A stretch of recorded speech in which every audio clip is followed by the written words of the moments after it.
A former Nebraska State Patrol trooper from Scottsbluff, who was convicted on numerous child enticement and child pornography charges, has been sentenced to prison. KNEB.TV News starts right now. From your trusted source for news in western Nebraska and eastern Wyoming, this is KNEB.TV News. Presented by Platte Valley Companies, premier provider of financial services. Hello, I'm Ryan Murphy. This is KNEB.TV News, powered by Platte Valley Companies. Thanks for joining me. In our top story, on Monday morning in Scottsbluff County District Court, 25-year-old Brandon Dolezal was sentenced to 40 to 56 years in prison on 6 convictions of attempted child enticement and possession of child pornography. Dolezal was arrested in 2021 following a criminal investigation that revealed that he was having Snapchat conversations with Gering High School girls that were sexual in nature.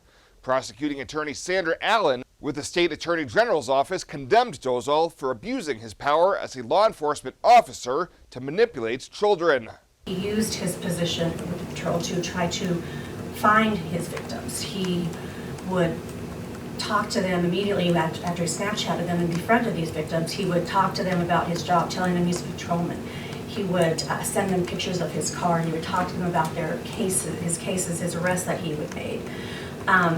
All in which to try to get these young victims to become interested in him. So he used his position of power and authority to find his victims in this case. Allen also noted that Dolezal has tarnished the reputation of the Nebraska State Patrol, as well as the victim's opinion of law enforcement officers. Defense attorney Matthew Knipe acknowledged that his client needs and desires treatment following his diagnosis of having a paraphilic disease. First statement to me upon walking into the jail to visit with him was, can I get an evaluation? What can I do? What can I do to rectify this situation?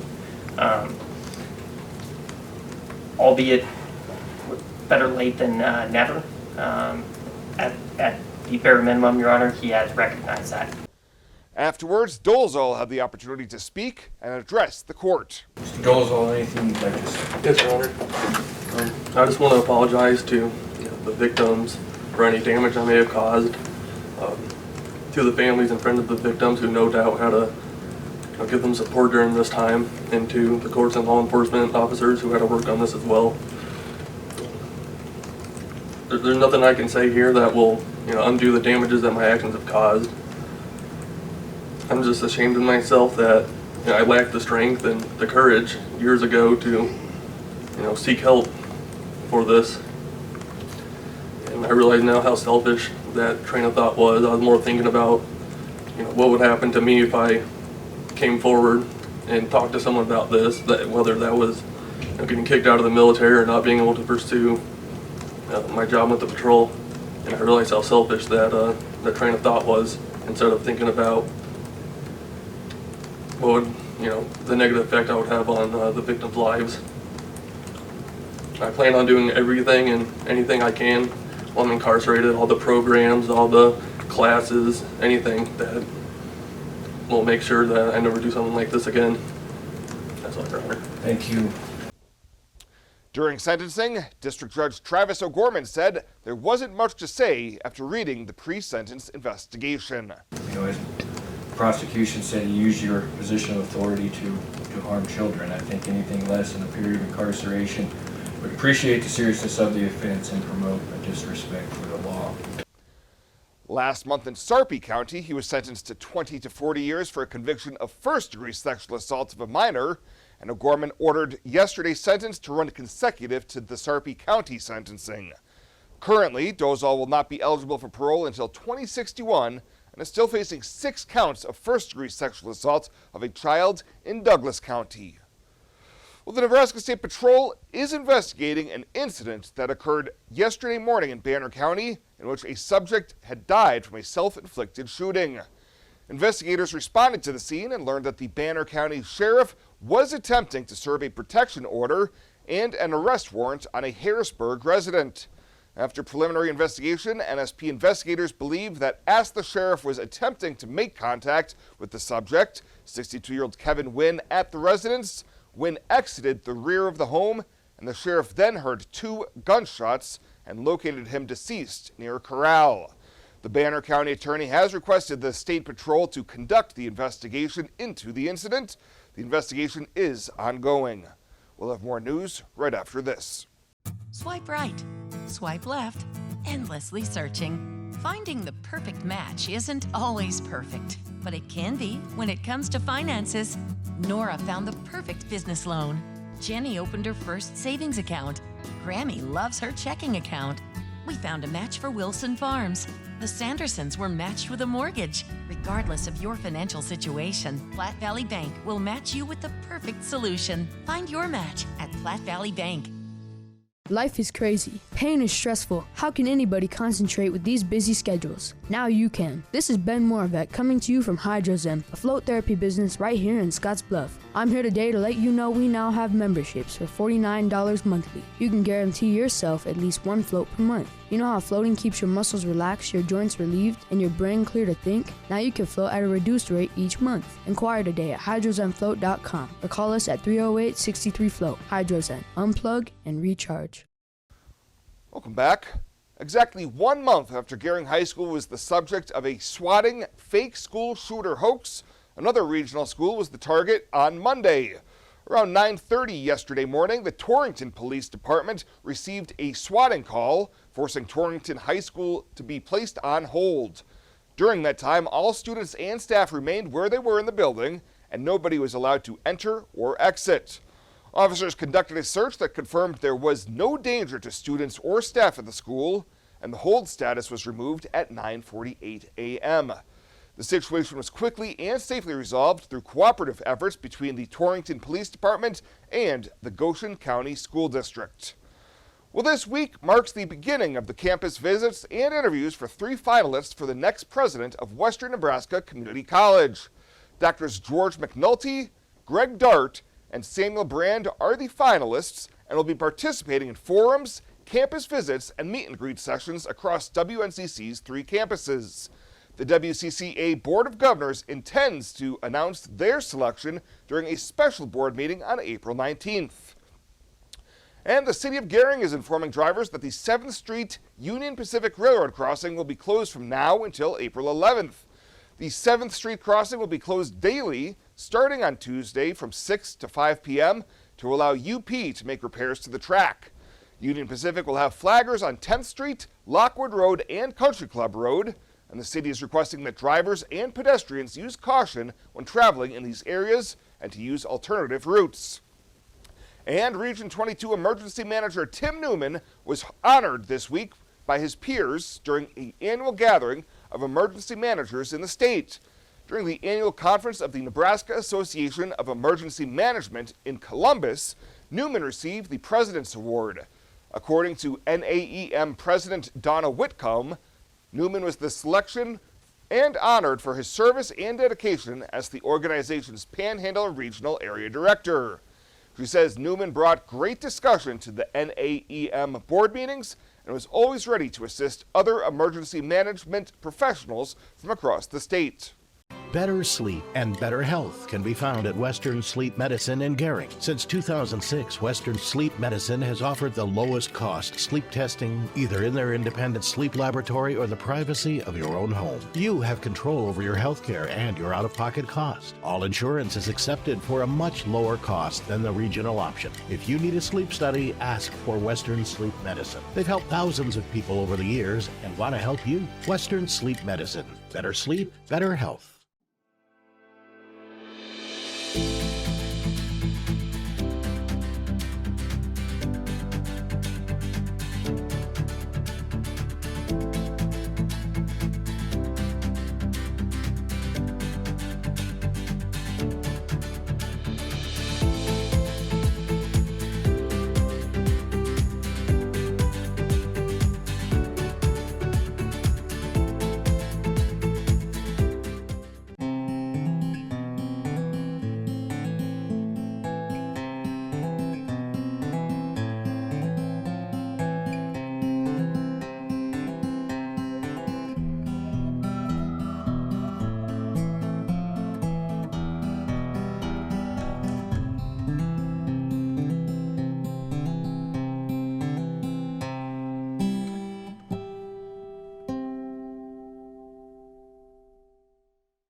This is KNEB.TV Ag News from the FNBO Ag Desk.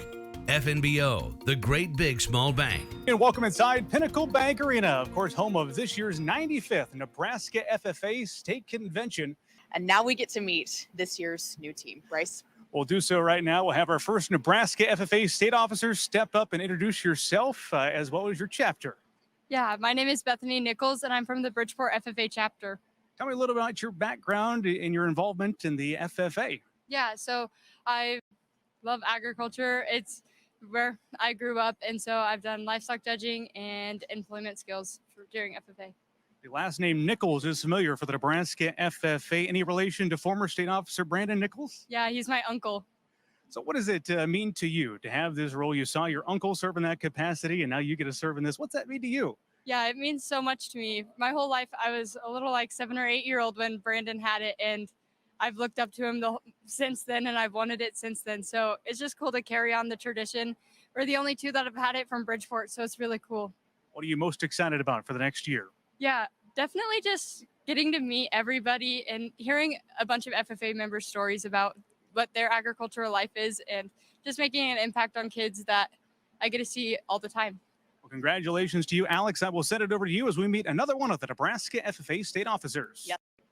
Up next is your Nebraska FFA State President, Thomas Perrin of the Ogallala FFA chapter. The last name to be called, you were patiently waiting. What would through your mind as your name was called? Just a flood of emotions. It was, questioning myself. Did I get it? Did I not? And just patiently waiting for that name to be called. Was there a moment when you decided state office is what I want to run for? Definitely. Halfway through my junior year, I sat down with myself and I'm like, is this something I want to undertake? Is this something I want to go through with? And that split second decision was something that I just jumped on, and I'm glad I did. All right. So tell me a little bit more about your involvement in FFA. What do you do? I do an extensive amount of contests. I do employment skills, ag demo, vet science, and sometimes, on the contrary, food science. All right. Tell us about your involvement in agriculture otherwise then. I come from a row crop family farm in western Nebraska. I've been surrounded by agriculture all my life, and it's just something I've grown to love throughout my life. What are you most excited for your year of service, Thomas? Definitely getting to serve the state of Nebraska and the FFA organization and meet these new people throughout the state. All right. I know it's early, but do you think you have a message for these Nebraska FFAers? I'm sure you've heard it before, but you miss 100% of the shots you don't take. So if you think you're going to take a shot, take it, because it's totally worth it. All right. A big congratulations to your Nebraska FFA State President from the Ogallala FFA chapter, Thomas Perrin. Bryce. Well, let's meet another one of your Nebraska FFA state vice presidents hailing from the Hay Springs FFA chapter. Let's have you introduce yourself. Tell us about your background in agriculture. Yeah, so I'm Braden Binger from the Hay Springs FFA chapter, and throughout my life, I've grown up on the family farm and ag production. We've grown sheep, cattle, and then diversified crop operation as well, such as corn and wheat. So let's share with our viewers tonight, where is the Hay Springs FFA chapter located? So the Hay Springs FFA chapter is about as far west as you can possibly get. It's in the Northwest Panhandle. We're about 20 miles east of Chadron. I asked this question a moment ago. Do you remember, or do you know the last state officer, if there was one, from your FFA chapter? So I was actually fortunate enough the first time my chapter had FFA was when I was a freshman, and they had it probably till the late 60s, but I'm not sure if they had a state officer. So take me back. When did you decide you wanted to serve in this capacity and run for state FFA office? So throughout FFA, I've grown so much as a person, and I was lucky enough to have incredible advisors and lifelong mentors I've met along the way that have just changed my life. And I know that there's so many members across the entire state that have so much potential, and I can't wait to help them find that throughout this year. Well, congratulations to you representing one of the most furthest west points in the state of Nebraska. You can get one of your Nebraska FFA state vice presidents.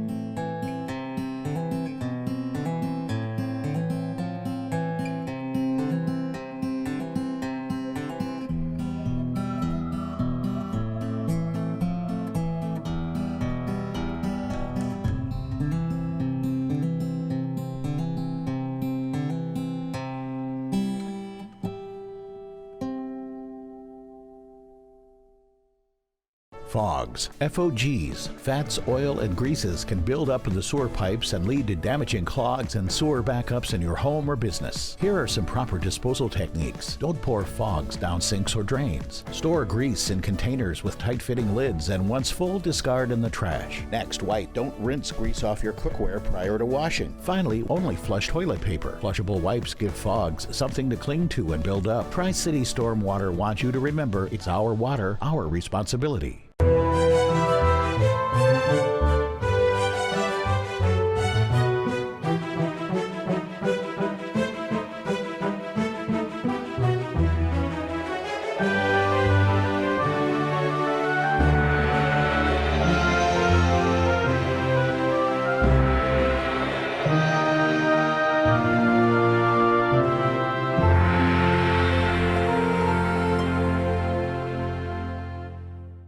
Well, let's take a look what's happening on today's community calendar.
The community calendar is brought to you by Riverstone Bank.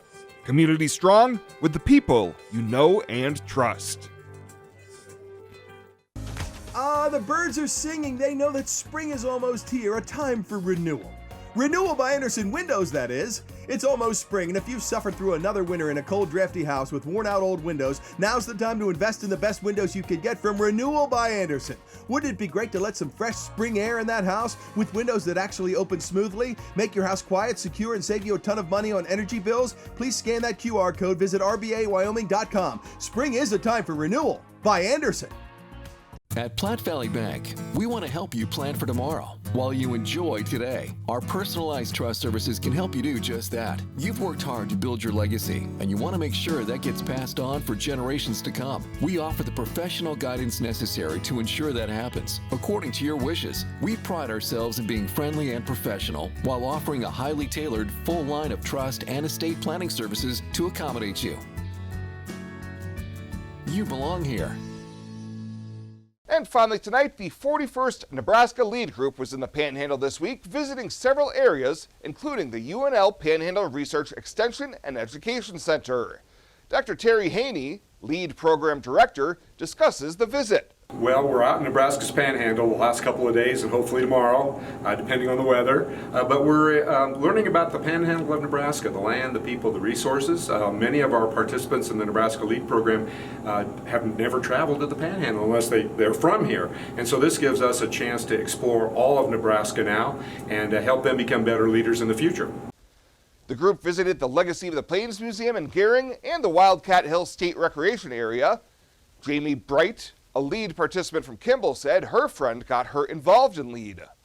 I actually heard about it from one of my friends, Lindsay Forepaugh, with Rocky Hollow Buffalo Company in Kimball. She was part of Lead 38 and told me about their adventures and her learning across the state, and recruited me to come to a few events just to learn more about the program. And then last year I actually spoke to the Lead class as an extension educator to talk to them about my role and learned a little bit more about what they do during their seminars and decided to apply. She says she's learning a lot more about Nebraska and teaching leaders.